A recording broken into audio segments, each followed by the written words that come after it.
What's up, guys? How are you doing today? This is my second video in a multi-part series about how to save money and how to make more money as a rideshare driver. So last time we talked about a tip jar and the importance and effectiveness of just having that visual reminder of a tip jar that helps people recognize, like, hey, this guy might appreciate a tip, let me give him a tip. The second suggestion or tip I'm going to give you guys today is, and it's called going the extra mile. And what I mean by this is using good customer service and taking care of your passengers. Now, there are a few different ways that you can do this. One of the most common ones that I have been able to do is to help my passengers with groceries. See this a lot. You pull up to a Walmart, Food Line, whatever. It'll be a little old lady or someone with their kid with their groceries. The kids are running around, they're trying to get groceries in the car, and they're just not having a good time, right? So in these situations, what I like to do is I like to help them with their groceries, if at all possible. And this makes it easier on them. They feel a lot more relieved, and it's just a lot easier. Okay?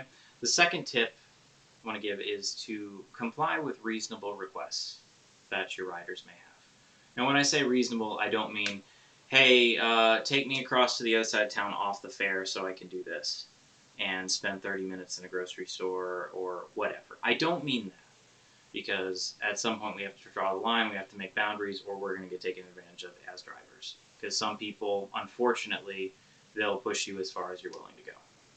But what I do mean by a reasonable request is,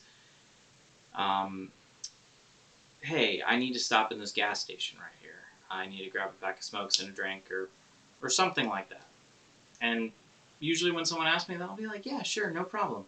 No problem. Go in, and a lot of times they're grateful because of this, because they didn't have to add an extra stop with the app or whatever, and they'll give me a $3 or $5 tip. And sometimes they won't, but a lot of times they do. And if you're playing the averages, you have a lot better likelihood of getting a tip if you do this versus if you say, no, I'm stuck to the route, I'm just going to do this.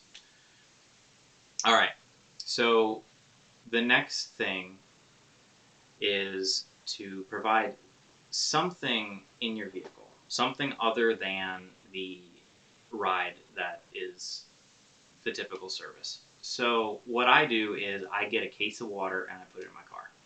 I don't put it in a cooler, I don't whatever else. It's just water that's in my car. A lot of times it's room temperature.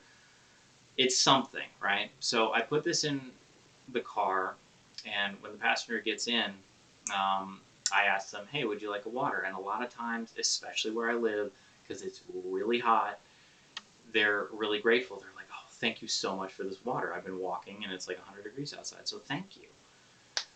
So that's another thing that you can do. You can do water, you can do mints, you can just do something that's like, hey, this person gave me this thing that I wasn't expecting. Maybe I'll give them something that they weren't expecting, like a tip. And that helps a lot too. The last thing that I'm going to talk about is how you greet the passenger when they get into the vehicle, right? So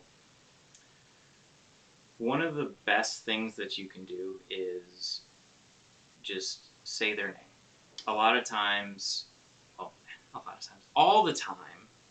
when you're going to pick someone up, it'll say their name on the app. And so, for sake of storytelling, this guy's name's Jim. So I see, okay, I'm going to pick up Jim. Get there. Jim gets in the car. I say, hey, pick up for Jim? He's like, yeah. I'm like, all right, Jim, how you doing? Would you like a water? And then you start the ride. And what just saying their name does is it builds a sense of connection with you. It shows them that you've taken the extra step to actually call them by name, get them a water, and begin conversation if it goes there. Some passengers don't want to talk, and it's best to respect that, but some do. And a lot of times that name is a good way to segue into that conversation. Okay, so story time. This is just another example of going the extra mile that I experienced when I was driving. So there was this young lady. I picked her up from the mechanic shop, and we get to her house, and I drop her off, and she realizes, oh crap, I forgot my house keys on the ring that I gave to the mechanic.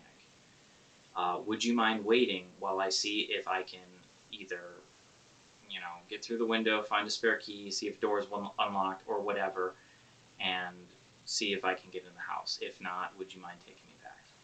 And some drivers might have been like, oh, I don't have time. I got to put food on the table. I got to go out right now and make more money, right? Me, what I did was I said, okay, yeah, sure, I can wait here while you check, and if not, we can put you in the app and go back again.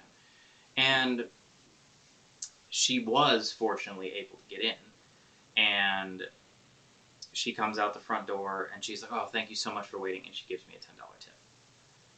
So this is just another example of how going the extra mile and offering good customer service can help you make more money. And let's be honest, I just don't want to sound like I'm all in this for the money. I mean, this is what this series is about, is how to make more money as a driver. But like, you just feel a lot better about yourself if you take care of the people that are in your car. So that's an added bonus too. But sticking on topic, as you can see by these points above, like, just going the extra mile, taking care of the passengers and building a relationship with them and responding to reasonable requests, just going the extra mile can help you make more money as a rideshare driver. All right, guys, so thank you so much for listening to me in this. Thank you for your time, and I hope it was helpful for you. I hope this was some new bit of insight into how you could make more money. So, all right, guys, well, that's all I have for you today. If you liked what you saw, please like, comment, and subscribe. Give me some feedback. Let me know how I'm doing. I'm fairly new to the YouTube game, so I'm trying to get in here, get all the feedback, make all the improvements I can. Thank you so much, and I will see you guys next time.